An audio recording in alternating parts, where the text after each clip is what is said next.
еще снимаю небольшой кусок, участок дороги из Грозного во Владикавказ, но это уже прямая трасса на Владикавказ.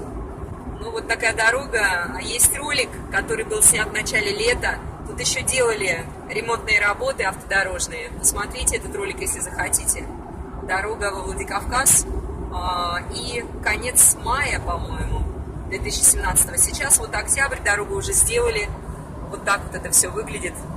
Очень такие просторы. И сейчас, к сожалению, сейчас туман. И впереди очень красивейшие горы. Кавказский хребет, но его видно сейчас только в прорисовке. То есть только глазами можно увидеть, камера вряд ли передаст. Ну вот такая вот красотища. Дорога Владикавказ. Республика Северная Осетия, Алания.